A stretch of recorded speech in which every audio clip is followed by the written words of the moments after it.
परमेश्वर ਦੀ ਹਜ਼ੂਰੀ ਵਿੱਚ ਬੈਠੇ ਸਾਰੇ ਭੈਣ ਭਰਾਵਾਂ ਨੂੰ ਪਿਆਰ ਭਰੀ ਜੈ ਮਸੀਹ ਦੀ। ਅੱਜ ਸ਼ਾਮ ਦੇ ਸਮੇਂ ਵਿੱਚ ਆਪਾਂ ਪਰਮੇਸ਼ਰ ਦੀ ਹਜ਼ੂਰੀ ਵਿੱਚ ਇਕੱਠੇ ਹੋਏ ਹਾਂ।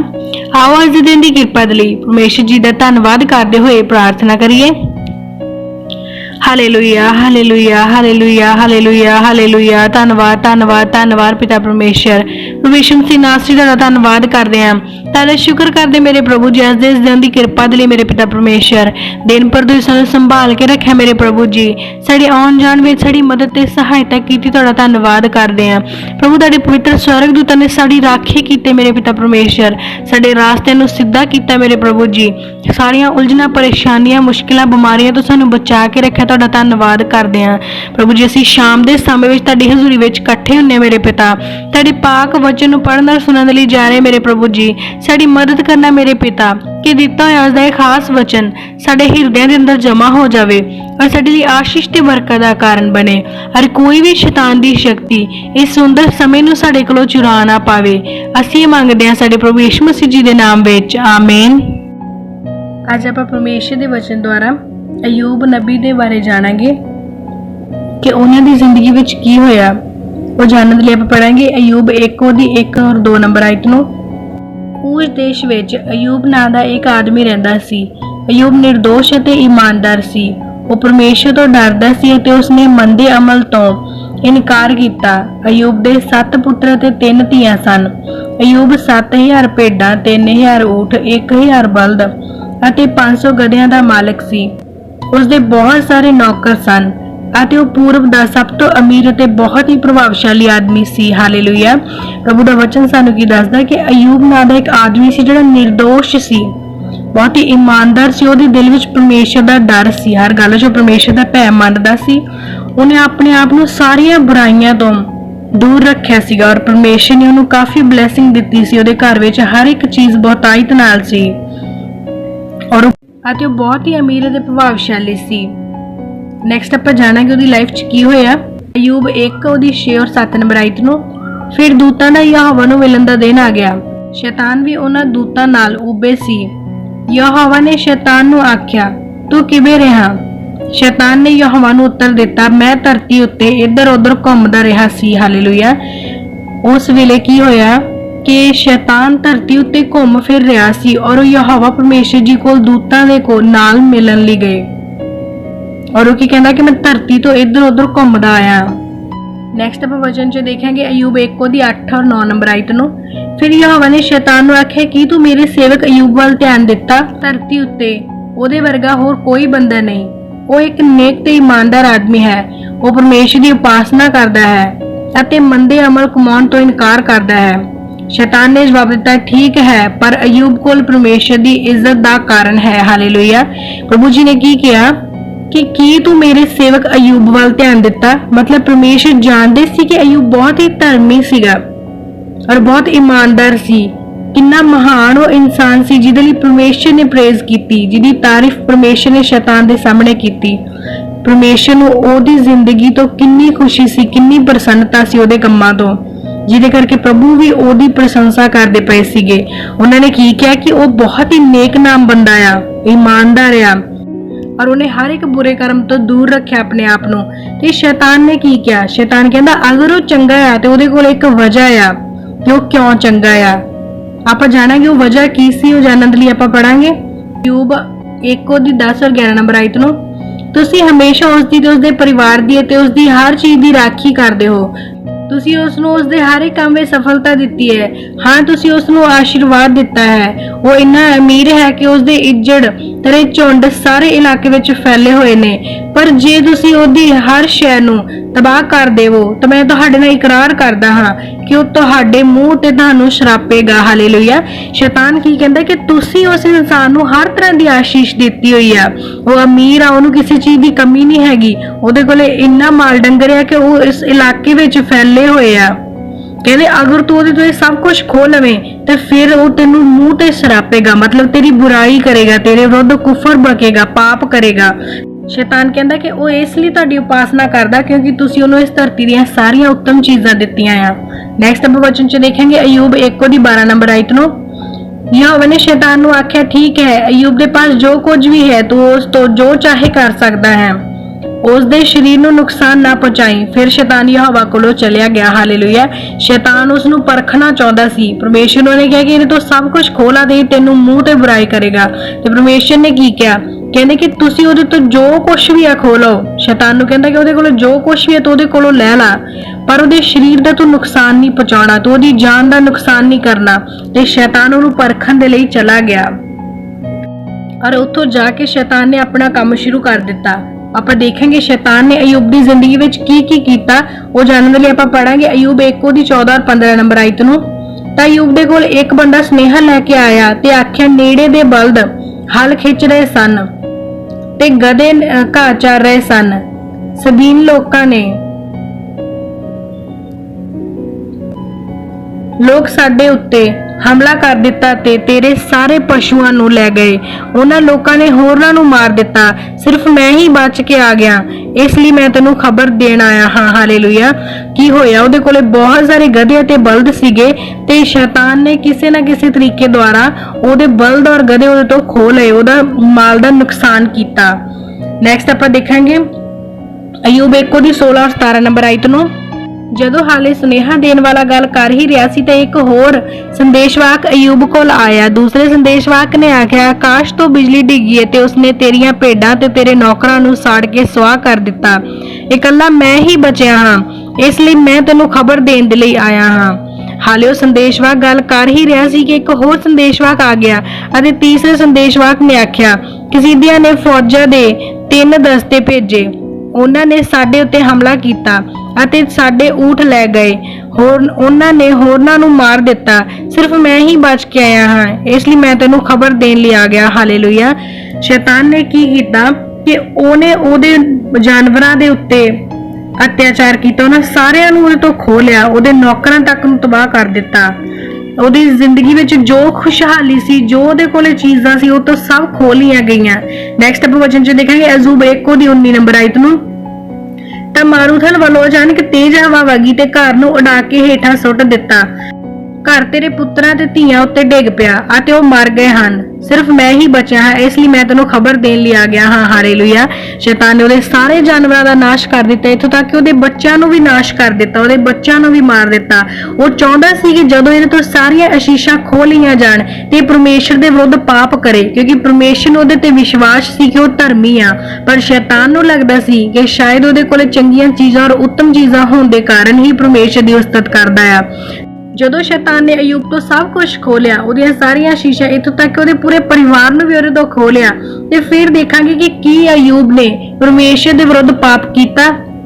ਉਹ ਜਾਣਨ ਦੇ ਲਈ ਆਪਾਂ ਪੜਾਂਗੇ ਅਯੂਬ 1 ਦੀ 20 ਔਰ 21 ਨੰਬਰ ਆਇਤ ਨੂੰ। ਜਦੋਂ ਅਯੂਬ ਨੇ ਇਹ ਸੁਣਿਆ ਤਾਂ ਉਸਨੇ ਆਪਣੇ ਕੱਪੜੇ ਪਾੜ ਲਏ ਅਤੇ ਸਿਰ ਮੁੰਨਾ ਲਿਆ, ਇਹ ਦੱਸਣ ਲਈ ਕਿ ਉਹ ਕਿੰਨਾ ਉਦਾਸ ਤੇ ਬੇਚੈਨ ਸੀ।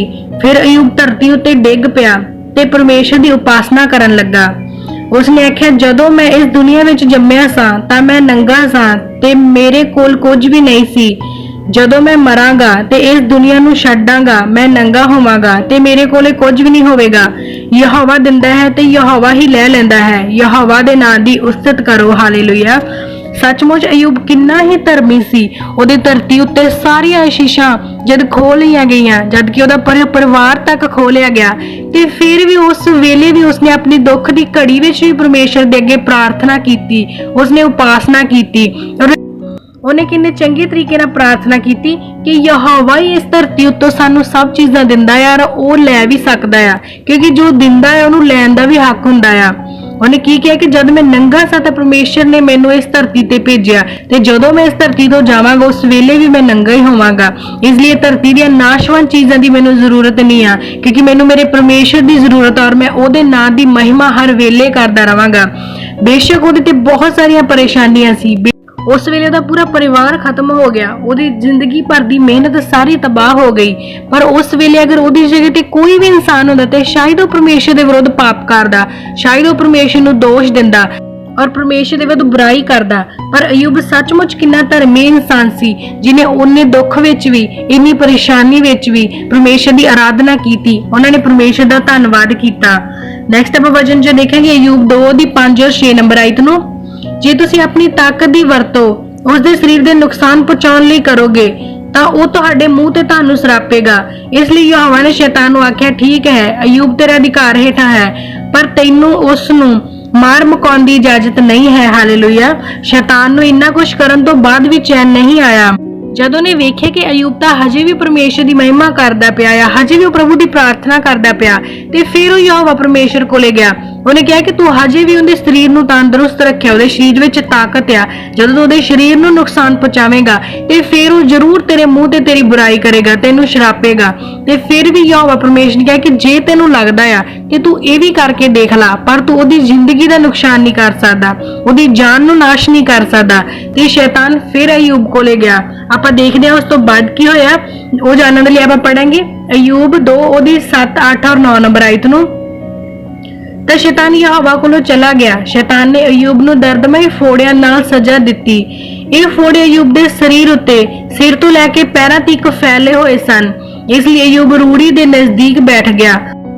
ਉਸਨੇ ਇੱਕ ਟੁੱਟੇ ਹੋਏ ਬਰਤਨ ਦੇ ਟੁਕੜੇ ਨੂੰ ਆਪਣੇ ਜ਼ਖਮਾਂ ਨੂੰ ਕੁਰਚਣ ਲਈ ਵਰਤਿਆ। ਅਯੂਬ ਦੀ ਪਤਨੀ ਨੇ ਉਸ ਨੂੰ ਆਖਿਆ ਕਿ ਤੂੰ ਹਾਲੇ ਵੀ ਪਰਮੇਸ਼ਰ ਦਾ ਵਫਾਦਾਰ ਹੈ, ਤੂੰ ਪਰਮੇਸ਼ਰ ਨੂੰ ਸ਼ਰਾਪ ਕੇ ਮਰਦਾ ਕਿਉਂ ਨਹੀਂ। ਹਾਲੇਲੂਇਆ। ਸ਼ੈਤਾਨ ਨੇ ਕੀ ਕੀਤਾ ਕਿ ਉਹਦੇ ਸਾਰੇ ਸਰੀਰ ਉਤੇ ਫੋੜੇ ਲਾ ਦਿੱਤੇ, ਉਹਨੂੰ ਇਦਾਂ ਦੀ ਬਿਮਾਰੀ ਲਾ ਦਿੱਤੀ ਕਿ ਉਹਦੇ ਸਰੀਰ ਉਤੇ ਇੰਨੇ ਸਾਰੇ ਫੋੜੇ ਹੋ ਗਏ ਔਰ ਉਹਨੂੰ ਉਹਦੇ ਵਜ੍ਹਾ ਨਾਲ ਖਾਰਿਸ਼ ਹੁੰਦੀ ਸੀ। ਉਹ ਰਾਜਾ ਸੀ ਉਸ ਵੇਲੇ ਦਾ, ਬਹੁਤ ਹੀ ਅਮੀਰ ਔਰ ਇਮਾਨਦਾਰ ਇਨਸਾਨ ਸੀ। ਇੰਨੇ ਅਮੀਰ ਹੋਣ ਦੇ ਬਾਅਦ ਵੀ ਜਦੋਂ ਤੋਂ ਸਭ ਕੁਝ ਖੋਲਿਆ ਗਿਆ ਤੇ ਉਹਨੇ ਦੀਨਤਾ ਦੇ ਨਾਲ ਇੱਕ ਰੂੜੀ ਕੋਲੇ ਬੈਠ ਗਿਆ ਔਰ ਉਹਨੇ ਇੱਕ ਟੁੱਟੇ ਹੋਏ ਬਰਤਨ ਨੂੰ ਇਸਤੇਮਾਲ ਕੀਤਾ ਆਪਣੇ ਆਪ ਨੂੰ ਖਾਰਿਸ਼ ਕਰਨ ਦੇ ਲਈ। ਪਰ ਉਸਦੀ ਪਤਨੀ ਨੇ ਸਭ ਕੁਝ ਦੇਖ ਕੇ ਉਹਨੂੰ ਕੀ ਕਿਹਾ, ਕਹਿੰਦੀ ਤੂੰ ਉਹਦੇ ਬਾਰੇ ਬੁਰਾਈ ਕਰ, ਤੂੰ ਉਹਦੇ ਬਾਰੇ ਪਾਪ ਕਰ, ਤੂੰ ਉਹਨੂੰ ਤਾਨੇ ਦੇ, ਉਹਨੂੰ ਬੋਲ ਕਿ ਤੂੰ ਇਹ ਮੇਰੇ ਨਾਲ ਕੀ ਕੀਤਾ। ਸ਼ੈਤਾਨ ਨੇ ਅਯੂਬ ਦੀ ਪਤਨੀ ਦੇ ਦੁਆਰਾ ਅਯੂਬ ਦੀ ਜ਼ਿੰਦਗੀ ਵਿੱਚ ਪਾਪ ਲਿਆਉਣ ਦੀ ਕੋਸ਼ਿਸ਼ ਕੀਤੀ। ਤੇ ਆਪਾਂ ਜਾਣਾਂਗੇ ਕਿ ਅਯੂਬ ਨੇ ਆਪਣੀ ਪਤਨੀ ਦੇ ਕਹਿਣ ਤੋਂ ਬਾਅਦ ਪਰਮੇਸ਼ਰ ਦੇ ਵਿਰੁੱਧ ਪਾਪ ਕੀਤਾ। ਉਹ ਜਾਣਾਂਗੇ, ਆਪਾਂ ਪੜਾਂਗੇ ਅਯੂਬ 2 ਉਹਦੀ 10 ਨੰਬਰ ਆਇਤ ਨੂੰ। ਅਯੂਬ ਨੇ ਆਪਣੀ ਪਤਨੀ ਨੂੰ ਜਵਾਬ ਦਿੱਤਾ, ਤੂੰ ਤਾਂ ਮੂਰਖ ਔਰਤ ਵਾਂਗ ਗੱਲ ਕਰ ਰਹੀ ਹੈ। ਪਰਮੇਸ਼ਰ ਸਾਨੂੰ ਚੰਗੀਆਂ ਚੀਜ਼ਾਂ ਦਿੰਦਾ ਹੈ ਤੇ ਅਸੀਂ ਉਹਨਾਂ ਨੂੰ ਪ੍ਰਵਾਨ ਕਰ ਲੈਂਦੇ ਹਾਂ। ਇਸ ਲਈ ਸਾਨੂੰ ਮੁਸੀਬਤ ਨੂੰ ਵੀ ਪ੍ਰਵਾਨ ਕਰਨਾ ਚਾਹੀਦਾ ਹੈ ਤੇ ਸ਼ਿਕਾਇਤ ਨਹੀਂ ਕਰਨੀ ਚਾਹੀਦੀ। ਇਹ ਸਾਰੀਆਂ ਗੱਲਾਂ ਵਾਪਰੀਆਂ ਪਰ ਅਯੂਬ ਨੇ ਪਾਪ ਨਹੀਂ ਕੀਤਾ, ਉਹ ਪਰਮੇਸ਼ਰ ਦੇ ਖਿਲਾਫ ਨਹੀਂ ਬੋਲਿਆ। ਹਾਲੇਲੂਇਆ। ਸੱਚਮੁੱਚ ਅਯੂਬ ਕਿੰਨਾ ਧਰਮੀ ਇਨਸਾਨ ਸੀ। ਅਗਰ ਸਾਡੀ ਜ਼ਿੰਦਗੀ ਵਿੱਚ ਅੱਜ ਛੋਟੀ ਜਿਹੀ ਵੀ ਪ੍ਰੋਬਲਮ ਆਉਂਦੀ ਆ ਤੇ ਅਸੀਂ ਉਸੇ ਵੇਲੇ ਪਰਮੇਸ਼ਰ ਨੂੰ ਦੋਸ਼ ਦੇਣ ਲੱਗਦੇ ਕਿ ਪ੍ਰਭੂ ਜੀ ਤੁਸੀਂ ਇਹ ਕੀ ਕੀਤਾ। ਅਸੀਂ ਇੱਕ ਵਾਰੀ ਪ੍ਰਾਰਥਨਾ ਕਰ ਲੈਨੇ ਦਿਨ ਵਿੱਚ ਔਰ ਦਿਨ ਦੇ ਚੌਥੇ ਪਹਿਰ ਵਿੱਚ ਅਸੀਂ ਪਰਮੇਸ਼ਰ ਨੂੰ ਇਹ ਗੱਲ ਕਹਿੰਦੇ ਕਿ ਪ੍ਰਭੂ ਮੈਂ ਤਾਂ ਪ੍ਰਾਰਥਨਾ ਵੀ ਕੀਤੀ ਪਰ ਇਹ ਤੂੰ ਮੇਰੇ ਨਾਲ ਕੀ ਕੀਤਾ। ਅਸੀਂ ਮਹੀਨੇ ਬਾਅਦ ਇੱਕ ਵਾਰੀ ਚਰਚ ਜਾਂਦੇ ਆ ਔਰ ਸਾਡੀ ਜ਼ਿੰਦਗੀ 'ਚ ਪ੍ਰੋਬਲਮ ਆਉਂਦੀ ਆ ਤਾਂ ਅਸੀਂ ਪਰਮੇਸ਼ਰ ਨੂੰ ਕਹਿੰਦੇ ਕਿ ਪ੍ਰਭੂ ਇਹ ਤੂੰ ਸਾਡੇ ਨਾਲ ਕੀ ਕੀਤਾ। ਸਾਨੂੰ ਪਰਮੇਸ਼ਰ ਨੇ ਬਹੁਤ ਸਾਰੀਆਂ ਉੱਤਮ ਚੀਜ਼ਾਂ ਦਿੱਤੀਆਂ ਆ ਔਰ ਅਗਰ ਸਾਡੀ ਜ਼ਿੰਦਗੀ ਵਿੱਚ ਅੱਜ ਬਿਮਾਰੀ ਵੀ ਆ ਨਾ ਤੇ ਤਾਂ ਵੀ ਅਸੀਂ ਪਰਮੇਸ਼ਰ ਨੂੰ ਇਹ ਗੱਲ ਕਹਿੰਦੇ ਕਿ ਪ੍ਰਭੂ ਇਹ ਤੂੰ ਸਾਡੇ ਨਾਲ ਕੀ ਕੀਤਾ। ਪਰ ਅੱਜ ਅਸੀਂ ਆਪਣੀਆਂ ਜ਼ਿੰਦਗੀਆਂ ਵਿੱਚ ਦੇਖਣਾ ਆ ਕਿ ਪਰਮੇਸ਼ਰ ਨੇ ਜਿੰਨੀਆਂ ਮੁਸੀਬਤਾਂ ਅਯੂਬ ਤੇ ਪਾਈਆਂ ਕਿ ਸਾਡੀ ਜ਼ਿੰਦਗੀ 'ਚ ਓਨੀਆਂ ਮੁਸੀਬਤਾਂ ਆ। ਅਸੀਂ ਛੋਟੀ ਜਿਹੀ ਪ੍ਰੋਬਲਮ ਹੁੰਦੀ ਤੇ ਪਰਮੇਸ਼ਰ ਦੇ ਖਿਲਾਫ ਬੋਲਣ ਲੱਗ ਜਾਂਦੇ ਆ। ਪਰ ਅਯੂਬ ਨੇ ਕੀ ਕੀਤਾ, ਉਹਨੇ ਇੰਨਾ ਸਭ ਕੁਝ ਹੋਣ ਦੇ ਬਾਅਦ ਵੀ ਆਪਣੀ ਪਤਨੀ ਨੂੰ ਵੀ ਡਾਂਟਿਆ ਕਿ ਮੂਰਖ ਔਰਤ ਤੂੰ ਏਦਾਂ ਨਾ ਬੋਲ, ਕਿਉਂਕਿ ਜੇ ਪਰਮੇਸ਼ਰ ਸਾਨੂੰ ਚੰਗੀਆਂ ਚੀਜ਼ਾਂ ਦਿੰਦੇ ਆ ਤੇ ਸਾਨੂੰ ਮਾੜੀਆਂ ਨੂੰ ਵੀ ਪ੍ਰਵਾਨ ਕਰਨਾ ਚਾਹੀਦਾ ਆ, ਕਿਉਂਕਿ ਉਹ ਵੀ ਸਾਡੇ ਪਰਮੇਸ਼ਰ ਵੱਲੋਂ ਹੀ ਦਿੱਤੀਆਂ ਹੋਈਆਂ ਆ। ਕਹਿੰਦੇ ਆਪਾਂ ਸ਼ਿਕਾਇਤ ਨਹੀਂ ਕਰ ਸਕਦੇ ਉਹਨੂੰ, ਕਿਉਂਕਿ ਇਹਦੀ ਮਰਜ਼ੀ ਆ, ਉਹ ਰੱਬ ਦੀ ਮਰਜ਼ੀ ਆ ਕਿ ਉਹ ਕਿਹਨੂੰ ਕੀ ਦੇਣਾ ਚਾਹੁੰਦਾ ਆ ਔਰ ਜੋ ਚੀਜ਼ ਸਾਨੂੰ ਦਿੰਦਾ ਆ ਉਹਨੂੰ ਸਾਨੂੰ ਹੱਸੀ ਖੁਸ਼ੀ ਕਬੂਲ ਕਰਨੀ ਚਾਹੀਦੀ ਆ। ਨੈਕਸਟ ਆਪਾਂ ਵਚਨ 'ਚ ਦੇਖਾਂਗੇ ਅਯੂਬ 19 ਉਹਦੀ 25 ਔਰ 26 ਨੰਬਰ ਆਇਤ ਨੂੰ। ਮੈਂ ਜਾਣਦਾ ਹਾਂ ਕਿ ਮੇਰਾ ਬਚਾਓ ਕਰਨ ਵਾਲਾ ਕੋਈ ਹੈ, ਮੈਂ ਜਾਣਦਾ ਹਾਂ ਕਿ ਉਹ ਜੀਵਨ ਹੈ ਅਤੇ ਆਖਿਰ ਵਿੱਚ ਉਹ ਇੱਥੇ ਧਰਤੀ ਉੱਤੇ ਖਲੋਤਾ ਹੋਵੇਗਾ ਅਤੇ ਮੇਰਾ ਬਚਾਓ ਕਰੇਗਾ। ਜਦੋਂ ਮੈਂ ਸਰੀਰ ਛੱਡ ਦਿਆਂਗਾ ਅਤੇ ਮੇਰੀ ਚਮੜੀ ਨਸ਼ਟ ਹੋ ਜਾਵੇਗੀ, ਮੈਂ ਜਾਣਦਾ ਹਾਂ ਕਿ ਫਿਰ ਵੀ ਮੈਂ ਪਰਮੇਸ਼ਰ ਨੂੰ ਤੱਕਾਂਗਾ। ਹਾਲੇਲੂਇਆ। ਉਹਦੇ ਦਿਲ ਵਿੱਚ ਕਿੰਨੀ ਪ੍ਰੇਮ ਭਾਵਨਾ ਔਰ ਕਿੰਨੀ ਭਗਤੀ ਭਾਵਨਾ ਸੀ। ਸੱਚਮੁੱਚ ਅਯੂਬ ਕਿੰਨਾ ਹੀ ਧਰਮੀ ਇਨਸਾਨ ਸੀ ਜਿਨੇ ਉਸ ਵੇਲੇ ਵੀ ਇੰਨੇ ਪਾਵਰਫੁਲ ਵਰਡਸ ਦੇ ਨਾਲ ਸ਼ੈਤਾਨ ਦਾ ਸਾਹਮਣਾ ਕੀਤਾ। ਉਹਨੇ ਕੀ ਕਿਹਾ ਕਿ ਮੈਂ ਜਾਣਦਾ ਹਾਂ ਕਿ ਮੇਰਾ ਬਚਾਉਣ ਵਾਲਾ ਮੇਰੇ ਨਾਲ ਆ। ਕਹਿੰਦੇ ਮੇਰੀ ਜ਼ਿੰਦਗੀ ਦੇ ਆਖਰੀ ਸਮੇਂ ਤੱਕ ਵੀ ਉਹ ਮੇਰੇ ਨਾਲ ਹੋਵੇਗਾ, ਭਾਵੇਂ ਮੇਰੇ ਸਰੀਰ ਦੀ ਕਹਿੰਦਾ ਸਾਰੀ ਚਮੜੀ ਨਸ਼ਟ ਹੋ ਜਾਵੇ, ਭਾਵੇਂ ਮੇਰੀ ਜ਼ਿੰਦਗੀ ਦਾ ਆਖਰੀ ਦਿਨ ਹੋਵੇ, ਪਰ ਉਸ ਦਿਨ ਵੀ ਮੇਰਾ ਬਚਾਉਣ ਵਾਲਾ ਮੇਰੇ ਨਾਲ ਹੋਊਗਾ। ਅਸੀਂ ਛੋਟੀ ਜਿਹੀ ਪ੍ਰੋਬਲਮ ਵਿੱਚ ਵੀ ਅਸੀਂ ਪਰਮੇਸ਼ਰ ਦੇ ਖਿਲਾਫ ਪਾਪ ਕਰ ਦਿੰਦੇ ਆ, ਪਰ ਉਹਨੇ ਆਪਣੀ ਜ਼ਿੰਦਗੀ ਦੀ ਪੂਰੀ ਮਿਹਨਤ, ਪੂਰੀ ਉਹਦੀ ਕਮਾਈ, ਇੱਥੋਂ ਤੱਕ ਕਿ ਉਹਦੇ ਸਾਰੇ ਬਾਲ ਬੱਚੇ ਵੀ ਨਾਸ਼ ਹੋ ਗਏ, ਉਹਨੇ ਫਿਰ ਵੀ ਪਰਮੇਸ਼ਰ ਦੇ ਵਿਰੁੱਧ ਪਾਪ ਨਹੀਂ ਕੀਤਾ। ਔਰ ਜਦੋਂ ਇੰਨਾ ਧਰਮੀ ਇਨਸਾਨ ਪਰਮੇਸ਼ਰ ਦੇ ਨਾਮ ਵਿੱਚ ਬਣਿਆ ਸੀ ਤੇ ਕੀ ਪਰਮੇਸ਼ਰ ਨੂੰ ਧਰਤੀ ਦੀਆਂ ਉੱਤਮ ਚੀਜ਼ਾਂ ਨਹੀਂ ਦੇ ਸਕਦੇ। ਆਪਾਂ ਜਾਣਾਂਗੇ ਉਸ ਤੋਂ ਬਾਅਦ ਅਯੂਬ ਦੇ ਨਾਲ ਕੀ ਹੋਇਆ। ਉਹ ਜਾਣਨ ਦੇ ਲਈ ਆਪਾਂ ਪੜਾਂਗੇ ਅਯੂਬ 42 ਉਹਦੀ 10 ਔਰ 12 ਨੰਬਰ ਆਇਤ ਨੂੰ। ਅਯੂਬ ਨੇ ਆਪਣੇ ਦੋਸਤਾਂ ਲਈ ਪ੍ਰਾਰਥਨਾ ਕੀਤੀ ਅਤੇ ਯਹੋਵਾ ਨੇ ਇੱਕ ਵਾਰ ਫਿਰ ਅਯੂਬ ਨੂੰ ਸਫਲ ਬਣਾਇਆ। ਪਰਮੇਸ਼ਰ ਨੇ ਅਯੂਬ ਪਹਿਲਾਂ ਨਾਲੋਂ ਦੁੱਗਣਾ ਦਿੱਤਾ। ਯਹੋਵਾ ਨੇ ਅਯੂਬ ਨੂੰ ਪਹਿਲਾਂ ਨਾਲੋਂ ਵੀ ਵਧੇਰੇ ਚੀਜ਼ਾਂ ਦੀ ਆਸ਼ੀਸ਼ ਦਿੱਤੀ। ਅਯੂਬ ਨੂੰ 14,000 ਭੇਡਾਂ, 6,000 ਊਠ, 2,000 ਗਾਵਾਂ ਅਤੇ 1,000 ਗਧੀਆਂ ਮਿਲੀਆਂ। ਅਯੂਬ ਦੇ 7 ਪੁੱਤਰ ਤੇ 3 ਧੀਆਂ ਵੀ ਹੋਏ। ਹਾਲੇਲੂਇਆ। ਆਪਾਂ ਦੇਖਿਆ ਕਿ ਸ਼ੈਤਾਨ ਨੇ ਆਪਣੀ ਸਾਰੀ ਕੋਸ਼ਿਸ਼ ਕਰ ਲਈ, ਪਰ ਉਸ ਧਰਮੀ ਇਨਸਾਨ ਦੀ ਜ਼ਿੰਦਗੀ ਵਿੱਚ ਪਾਪ ਨਹੀਂ ਲਿਆ ਸਕਿਆ। ਤੇ ਫਿਰ ਪਰਮੇਸ਼ਰ ਨੇ ਕੀ ਕੀਤਾ? ਪ੍ਰਭੂ ਜੀ ਨੇ ਉਹਨਾਂ ਨੂੰ ਉਸ ਤੋਂ ਵੀ ਵੱਧ ਆਸ਼ੀਸ਼ ਦੇ ਨਾਲ ਬਲੈਸ ਕੀਤਾ। ਉਹਦੇ ਘਰ ਵਿੱਚ ਉਸ ਤੋਂ ਵੀ ਜ਼ਿਆਦਾ ਬਰਕਤਾਂ ਦਿੱਤੀਆਂ। ਪਰ ਕਦੋਂ ਦਿੱਤੀਆਂ? ਜਦੋਂ ਅਯੂਬ ਪ੍ਰਭੂ ਦੇ ਨਾਮ ਵਿੱਚ ਬਣਿਆ ਰਿਹਾ, ਜਦੋਂ ਉਹਨੇ ਆਪਣੇ ਦੁੱਖ ਦੇ ਸਮੇਂ ਵੀ ਪਰਮੇਸ਼ਰ ਦੀ ਮਹਿਮਾ ਕੀਤੀ, ਆਪਣੇ ਹਰ ਇੱਕ ਦੁੱਖ ਨੂੰ ਭੁੱਲ ਕੇ ਪਰਮੇਸ਼ਰ ਦੇ ਨਾਮ ਵਿੱਚ ਲੱਗਿਆ ਰਿਹਾ, ਤਾਂ ਕੀ ਹੋਇਆ? ਪਰਮੇਸ਼ਰ ਨੇ ਉਹਨੂੰ ਉਸ ਤੋਂ ਵੀ ਵੱਧ ਆਸ਼ੀਸ਼ਿਤ ਕੀਤਾ। ਨੈਕਸਟ ਆਪਾਂ ਵਚਨ ਚ ਪੜਾਂਗੇ ਅਯੂਬ 5 ਦੀ 17 ਔਰ 21 ਨੰਬਰ ਆਇਤ ਨੂੰ। ਧੰਨ ਹੈ ਉਹ ਬੰਦਾ ਜਿਸ ਨੂੰ ਪਰਮੇਸ਼ਰ ਅਨੁਸ਼ਾਸਿਤ ਕਰਦਾ ਹੈ, ਇਸ ਲਈ ਸ਼ਿਕਵਾ ਨਾ ਕਰ ਜਦੋਂ ਸਰਵ ਸ਼ਕਤੀਮਾਨ ਪਰਮੇਸ਼ਰ ਤੁਹਾਨੂੰ ਸਜ਼ਾ ਦਿੰਦਾ ਹੈ। ਹਾਲੇਲੂਇਆ। ਕਹਿੰਦੇ ਪਰਮੇਸ਼ਰ ਨੇ ਜਦੋਂ ਤੁਹਾਡੇ ਵਿੱਚ ਧਾਰਮਿਕਤਾ ਨੂੰ ਪੈਦਾ ਕੀਤਾ ਆ, ਤੇ ਫਿਰ ਤੁਸੀਂ ਵਿਸ਼ਵਾਸ ਕਰਨਾ ਹੈ ਕਿ ਬੇਸ਼ੱਕ ਅੱਜ ਸਾਡੇ ਉੱਤੇ ਕੋਈ ਬੁਰਾਈ ਆ, ਬੇਸ਼ੱਕ ਅੱਜ ਅਸੀਂ ਗਰੀਬੀ ਨਾਲ ਲੜ ਰਹੇ ਆ, ਬੇਸ਼ੱਕ ਸਾਡੀ ਜ਼ਿੰਦਗੀ ਵਿੱਚ ਬਹੁਤ ਸਾਰੀਆਂ ਪਰੇਸ਼ਾਨੀਆਂ ਆ, ਪਰ ਸਾਡਾ ਸਰਵ ਸ਼ਕਤੀਮਾਨ ਜਿੰਦਾ ਪਰਮੇਸ਼ਰ ਹੈ ਜਿਹੜਾ, ਉਹ ਸਾਡੀ ਜ਼ਿੰਦਗੀ ਨੂੰ ਫਿਰ ਤੋਂ ਬਲਵੰਤ ਕਰੇਗਾ। ਪਰਮੇਸ਼ਰ ਉਹਨਾਂ ਜ਼ਖਮਾਂ ਉੱਤੇ ਪੱਟੀਆਂ ਬੰਨ੍ਹਦਾ ਹੈ ਜਿਹੜੇ ਉਹ ਦਿੰਦਾ ਹੈ। ਉਹ ਭਾਵੇਂ ਕਿਸੇ ਨੂੰ ਜ਼ਖਮੀ ਵੀ ਕਰੇ, ਪਰ ਉਹ ਤੰਦਰੁਸਤ ਵੀ ਕਰਦਾ ਹੈ। ਹਾਲੇਲੂਇਆ। ਕਹਿੰਦੇ ਕਿ ਜੇ ਆਪ ਨੂੰ ਪਰਮੇਸ਼ਰ ਪਰਖਦਾ ਆ, ਅਗਰ ਸਾਡੀ ਜ਼ਿੰਦਗੀ ਵਿੱਚ ਪ੍ਰਭੂ ਜੀ ਛੋਟੀਆਂ ਬਹੁਤ ਮੁਸੀਬਤ ਲਿਆਉਂਦੇ ਵੀ ਆ, ਅਗਰ ਸਾਡੀ ਜ਼ਿੰਦਗੀ ਵਿੱਚ ਕੋਈ ਇਦਾਂ ਦੀ ਸੱਟ ਵੀ ਵੱਜਦੀ ਹੈ ਜਿਹਨੂੰ ਅਸੀਂ ਭੁੱਲ ਨਹੀਂ ਸਕਦੇ, ਪਰ ਵਿਸ਼ਵਾਸ ਕਰੋ ਕਿ ਤੁਹਾਡਾ ਪਰਮੇਸ਼ਰ ਉਹਨਾਂ ਸਾਰੇ ਦੁੱਖਾਂ ਨੂੰ ਭੁਲਾਉਣ ਦੇ ਲਈ ਤੁਹਾਡੀ ਜ਼ਿੰਦਗੀ ਵਿੱਚ ਬਹੁਤ ਵੱਡੀ ਆਸ਼ੀਸ਼ ਨੂੰ ਲੈ ਕੇ ਆਵੇਗਾ। ਉਹ ਤੁਹਾਡੀਆਂ ਸਾਰੀਆਂ ਉਲਝਣਾਂ ਪਰੇਸ਼ਾਨੀਆਂ ਨੂੰ ਦੂਰ ਕਰ ਦੇਵੇਗਾ ਔਰ ਉਹ ਤੁਹਾਡੀ ਇਸ ਬੰਜਰ ਭੂਮੀ ਨੂੰ ਫਿਰ ਤੋਂ ਖੁਸ਼ਹਾਲ ਕਰੇਗਾ। ਹਾਲੇਲੂਇਆ। ਉਹ ਤੈਨੂੰ 6 ਮੁਸੀਬਤਾਂ ਤੋਂ ਬਚਾਵੇਗਾ ਅਤੇ 7ਵੀਂ ਵਿੱਚ ਵੀ ਤੈਨੂੰ ਕੋਈ ਨੁਕਸਾਨ ਨਹੀਂ ਹੋਵੇਗਾ। ਹਾਲੇਲੂਇਆ। ਅਗਰ ਸਾਡੀ ਜ਼ਿੰਦਗੀ ਵਿੱਚ ਬਹੁਤ ਸਾਰੀਆਂ ਪ੍ਰੋਬਲਮਸ ਆਉਂਦੀਆਂ, ਬਹੁਤ ਸਾਰੀਆਂ ਪਰੇਸ਼ਾਨੀਆਂ ਆਉਂਦੀਆਂ, ਤਾਂ ਅਸੀਂ ਘਬਰਾਉਣਾ ਨਹੀਂ ਹੈਗਾ। ਉਸ ਵੇਲੇ ਵੀ ਪਰਮੇਸ਼ਰ ਦੇ ਨਾਲ ਜੁੜੇ ਰਹਿਣਾ ਆ, ਕਿਉਂਕਿ ਉਹ ਸਾਨੂੰ 6 ਨਹੀਂ ਬਲਕਿ 7 ਨਹੀਂ ਬਲਕਿ 1000 ਪ੍ਰੋਬਲਮ ਤੋਂ ਵੀ ਬਚਾਉਣ ਦੀ ਤਾਕਤ ਰੱਖਦੇ ਆ। ਹਾਲੇਲੂਇਆ। ਪਰਮੇਸ਼ਰ ਤੈਨੂੰ ਮੌਤ ਕੋਲੋਂ ਬਚਾਵੇਗਾ। ਜਦੋਂ ਅਕਾਲ ਪਵੇਗਾ ਤੇ ਪਰਮੇਸ਼ਰ ਮੌਤ ਕੋਲੋਂ ਤੇਰੀ ਰਾਖੀ ਕਰੇਗਾ ਜਦੋਂ ਯੁੱਧ ਛਿੜੇਗਾ। ਹਾਲੇਲੂਇਆ। ਪਰਮੇਸ਼ਰ ਦਾ ਵਚਨ ਸਾਨੂੰ ਕੀ ਦੱਸਦਾ ਹੈ ਕਿ ਅਗਰ ਤੇਰੀ ਜ਼ਿੰਦਗੀ ਵਿੱਚ ਕਿਸੇ ਵੇਲੇ ਸ਼ੈਤਾਨ ਇਦਾਂ ਦੀ ਪ੍ਰੋਬਲਮ ਲੈ ਕੇ ਆਉਂਦਾ ਕਿ ਤੇਰੀ ਜ਼ਿੰਦਗੀ ਨਾਸ਼ ਹੋਣ ਵਾਲੀ ਹੋਵੇ, ਤੇ ਉਸ ਵੇਲੇ ਵੀ ਪਰਮੇਸ਼ਰ ਤੁਹਾਨੂੰ ਬਚਾਵੇਗਾ। ਭਾਵੇਂ ਅਕਾਲ ਕਿਉਂ ਨਾ ਪੈ ਜਾਵੇ, ਪਰ ਤੁਸੀਂ ਅਨੰਤ ਜੀਵਨ ਵਿੱਚ ਰਹੋਗੇ। ਕਹਿੰਦੇ ਭਾਵੇਂ ਯੁੱਧ ਕਿਉਂ ਨਾ ਛਿੜ ਜਾਵੇ, ਪਰ ਪਰਮੇਸ਼ਰ ਤੁਹਾਨੂੰ ਉਸ ਯੁੱਧ ਵਿੱਚੋਂ ਵੀ ਜ਼ਿੰਦਾ ਵਾਪਸ ਕਰਕੇ ਲਿਆਵੇਗਾ। ਹਾਲੇਲੂਇਆ। ਲੋਕੀ ਆਪਣੀਆਂ ਕਾਲੀਆਂ ਜੀਬਾਂ ਨਾਲ ਤੇਰੇ ਬਾਰੇ ਮੰਦੀਆਂ ਗੱਲਾਂ ਕਰਨ ਲੱਗ ਪਏ, ਪਰ ਪਰਮੇਸ਼ਰ ਤੈਨੂੰ ਬਚਾਵੇਗਾ। ਤੈਨੂੰ ਡਰਨ ਦੀ ਲੋੜ ਨਹੀਂ ਜਦੋਂ ਮਾੜਾ ਸਮਾਂ ਆਵੇਗਾ। ਹਾਲੇਲੂਇਆ। ਕਹਿੰਦੇ ਇਸ ਧਰਤੀ ਦੇ ਲੋਕ ਭਾਵੇਂ ਤੁਹਾਡੇ ਬਾਰੇ ਕਿੰਨੀਆਂ ਵੀ ਬੁਰਾਈਆਂ ਕਿਉਂ ਨਾ ਕਰ ਲੈਣ, ਭਾਵੇਂ ਤੁਹਾਨੂੰ ਕਿੰਨਾ ਵੀ ਨੀਚੇ ਕਿਉਂ ਨਾ ਗਿਰਾ ਦੇਣ, ਭਾਵੇਂ ਤੁਹਾਡੇ ਮਨ ਵਿੱਚ ਜੋ ਵੀ ਸ਼ੰਕਾ ਹੋਵੇ, ਪਰ ਪਰਮੇਸ਼ਰ ਤੁਹਾਨੂੰ ਉਹਨਾਂ ਸਾਰੀਆਂ ਗੱਲਾਂ ਵਿੱਚੋਂ ਬਾਹਰ ਕੱਢੇਗਾ, ਤੁਹਾਡੇ ਦਿਲ ਦੇ ਡਰ ਨੂੰ ਦੂਰ ਕਰੇਗਾ, ਤੁਹਾਡੇ ਮਾੜੇ ਸਮੇਂ ਵਿੱਚ ਵੀ ਤੁਹਾਡੇ ਨਾਲ ਹੋਵੇਗਾ। ਔਰ ਮੈਂ ਵਿਸ਼ਵਾਸ ਕਰਦੀ ਹਾਂ ਕਿ ਉਹ ਤੁਹਾਨੂੰ ਬਲਵੰਤ ਹੱਥ ਦੇ ਨਾਲ ਫਿਰ ਤੋਂ ਸਫਲ ਕਰੇਗਾ। ਹਾਲੇਲੂਇਆ। ਅੱਜ ਅਸੀਂ ਪਰਮੇਸ਼ਰ ਦੇ ਦਾਸ ਅਯੂਬ ਨਬੀ ਵਿੱਚੋਂ ਸਿੱਖਿਆ ਕਿ ਕਿੰਨੀ ਧਾਰਮਿਕਤਾ ਜ਼ਰੂਰੀ ਹੈ ਸਾਡੀ ਜ਼ਿੰਦਗੀ ਦੇ ਵਿੱਚ, ਔਰ ਸਾਨੂੰ ਕਿਸ ਹੱਦ ਤੱਕ ਧਾਰਮਿਕ ਹੋਣ ਦੀ ਜ਼ਰੂਰਤ ਹੈ, ਕਿਉਂਕਿ ਅਯੂਬ ਨੇ ਆਪਣੀ ਜ਼ਿੰਦਗੀ ਵਿੱਚ ਬਹੁਤ ਧਾਰਮਿਕਤਾ ਦੇ ਨਾਲ ਔਰ ਬਹੁਤ ਅਕਲਮੰਦੀ ਦੇ ਨਾਲ ਪਰਮੇਸ਼ਰ ਦੀ ਮਹਿਮਾ ਕੀਤੀ। ਔਰ ਆਪਾਂ ਉਹਨਾਂ ਤੋਂ ਸਿੱਖਣਾ ਆ। ਆਪਾਂ ਵੀ ਅਯੂਬ ਨਬੀ ਦੇ ਵਾਂਗ ਆਪਣੀ ਜ਼ਿੰਦਗੀ ਦੇ ਵਿੱਚ ਹਰ ਵੇਲੇ ਪਰਮੇਸ਼ਰ ਦੇ ਅਧੀਨ ਰਹਿਣਾ ਆ। ਪਰਮੇਸ਼ਰ ਦੀਆਂ ਚੰਗੀਆਂ ਆਸ਼ੀਸ਼ਾਂ ਨੂੰ ਲੈਂਦੇ ਪਰਮੇਸ਼ਰ ਦੀਆਂ ਥੋੜੀਆਂ ਬਹੁਤ ਪ੍ਰੋਬਲਮਸ ਨੂੰ ਆਪਣੀ ਜ਼ਿੰਦਗੀ ਵਿੱਚ ਐਕਸੈਪਟ ਕਰਨਾ ਆ, ਕਿਉਂਕਿ ਇਹ ਪਰਮੇਸ਼ਰ ਦੀ ਮਰਜ਼ੀ ਹੈ ਕਿ ਉਹ ਸਾਡੀ ਜ਼ਿੰਦਗੀ ਵਿੱਚ ਕਿਸ ਤਰ੍ਹਾਂ ਦੀ ਆਸ਼ੀਸ਼ ਰੱਖਣਾ ਚਾਹੁੰਦੇ ਆ। ਮੈਂ ਵਿਸ਼ਵਾਸ ਕਰਦੀ ਕਿ ਜਿੰਨੇ ਵੀ ਜਨਾਂ ਨੇ ਅੱਜ ਵਚਨ ਨੂੰ ਸੁਣਿਆ, ਉਹ ਪ੍ਰਭੂ ਦੀ ਆਸ਼ੀਸ਼ ਦੇ ਨਾਲ ਭਰ ਜਾਣਗੇ। ਅਗਰ ਉਹ ਆਪਣੇ ਹਿਰਦਿਆਂ ਨੂੰ ਬਦਲਣਗੇ, ਤਾਂ ਪਰਮੇਸ਼ਰ ਅੱਜ ਉਹਨਾਂ ਦੀ ਜ਼ਿੰਦਗੀ ਵਿੱਚ ਬਹੁਤਾਇਤ ਵਾਲੀ ਆਸ਼ੀਸ਼ ਲੈ ਕੇ ਆਉਣਗੇ। ਅੱਜ ਤੋਂ ਆਪਾਂ ਵੀ ਅਯੂਬ ਨਬੀ ਦੀ ਧਾਰਮਿਕਤਾ ਨੂੰ ਗ੍ਰਹਿਣ ਕਰਨ ਦੇ ਲਈ ਪਰਮੇਸ਼ਰ ਦੀ ਹਜ਼ੂਰੀ ਵਿੱਚ ਪ੍ਰਾਰਥਨਾ ਕਰਾਂਗੇ ਕਿ ਪ੍ਰਭੂ ਜੀ ਸਾਡੇ ਅੰਦਰ ਵੀ ਅਯੂਬ ਨਬੀ ਦੇ ਦਿਲ ਵਰਗਾ ਧਾਰਮਿਕ ਦਿਲ ਪਾ ਦੇਣ। ਹਾਲੇਲੂਇਆ। ਤੇ ਆਓ ਅੱਜ ਆਪਾਂ ਸਾਰੇ ਮਿਲ ਕੇ ਪਰਮੇਸ਼ਰ ਦੀ ਹਜ਼ੂਰੀ ਵਿੱਚ ਪ੍ਰਾਰਥਨਾ ਕਰਾਂਗੇ। Hallelujah hallelujah hallelujah hallelujah hallelujah hallelujah. ਧੰਨਵਾਦ ਧੰਨਵਾਦ ਧੰਨਵਾਦ ਧੰਨਵਾਦ ਧੰਨਵਾਦ ਕਰਦੇ ਮਹਾਨ ਪਿਤਾ ਪਰਮੇਸ਼ਰ, ਸੈਨਾ ਦੇ ਪ੍ਰਭੂ ਯਹੋਵਾ, ਤੁਹਾਡੀ ਪਵਿੱਤਰ ਹਜ਼ੂਰੀ ਅੱਗੇ ਝੁਕਦੇ ਪਿਤਾ ਪਰਮੇਸ਼ਰ, ਤੁਹਾਡੇ ਨਾਮ ਨੂੰ ਮਹਿਮਾ ਅਤੇ ਵਡਿਆਈ ਦਿੰਦੇ ਹੋਏ ਪ੍ਰਭੂ ਜੀ ਅੱਜ ਦੀ ਸ਼ਾਮ ਦੇ ਲਈ ਤੁਹਾਡਾ ਦਿਲ ਤੋਂ ਧੰਨਵਾਦ ਕਰਦੇ ਖੁਦਾਵੰਦ ਕਿ ਸਾਰਾ ਦਿਨ ਭਰ ਤੁਸੀਂ ਸਾਨੂੰ ਸੰਭਾਲ ਕੇ ਰੱਖਿਆ ਪ੍ਰਭੂ ਜੀ। ਤੁਹਾਡੇ ਦੂਤਾਂ ਨੇ ਸਾਡੀ ਰਕਸ਼ਾ ਹਿਫਾਜ਼ਤ ਕੀਤੀ, ਸੱਚਾ ਸਹਾਇਕ ਪਵਿੱਤਰ ਆਤਮਾ ਨੇ ਸਾਨੂੰ ਸੱਚਮੁੱਚ ਆਪਣੇ ਖੰਭਾਂ ਦੇ ਹੇਠਾਂ ਛੁਪਾਇਆ ਪਿਤਾ। ਹਰ ਰਾਹ ਦੇ ਵਿੱਚ ਸਾਡਾ ਮਾਰਗ ਦਰਸ਼ਨ ਕੀਤਾ ਪ੍ਰਭੂ ਜੀ, ਸਾਰੀਆਂ ਬਦੀਆਂ ਸਾਰੀਆਂ ਬੁਰਾਈਆਂ ਤੋਂ ਸਾਨੂੰ ਆਜ਼ਾਦ ਕੀਤਾ। ਸਾਡੀ ਜ਼ਿੰਦਗੀ ਦੇ ਹਰ ਇੱਕ ਪਲ ਨੂੰ ਪਿਤਾ ਪਰਮੇਸ਼ਰ ਸੱਚਮੁੱਚ ਤੁਸੀਂ ਆਪਣੇ ਹੱਥਾਂ ਦੇ ਵਿੱਚ ਲਿਆ, ਆਪਣੀ ਮਰਜ਼ੀ ਇੱਛਾ ਦੇ ਅਨੁਸਾਰ ਚਲਾਓ ਪਿਤਾ ਪਰਮੇਸ਼ਰ।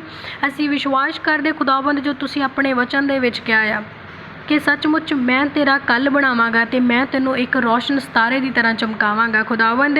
ਅੱਜ ਜਿੰਨੇ ਵੀ ਭੈਣ ਭਾਈ ਆਪਣੀਆਂ ਜ਼ਿੰਦਗੀਆਂ ਵਿੱਚ ਨਿਰਾਸ਼ ਨੇ, ਦੁਖੀ ਨੇ, ਪਰੇਸ਼ਾਨ ਨੇ, ਆਪਣਾ ਚਿੰਤਾਵਾਂ ਦੇ ਕਰਕੇ ਪਿਤਾ ਪਰਮੇਸ਼ਰ ਤੁਹਾਡੇ ਨਾਮ ਤੋਂ ਦੂਰ ਹੋ ਰਹੇ ਨੇ ਖੁਦਾਵੰਦ, ਉਸ ਹਰ ਇੱਕ ਭੈਣ ਭਾਈ ਦੀ ਜ਼ਿੰਦਗੀ ਦੇ ਵਿੱਚ ਅੱਜ ਇਸ ਪ੍ਰਾਰਥਨਾ ਨੂੰ ਮੰਗਦੇ ਆ ਪਿਤਾ ਜੀ।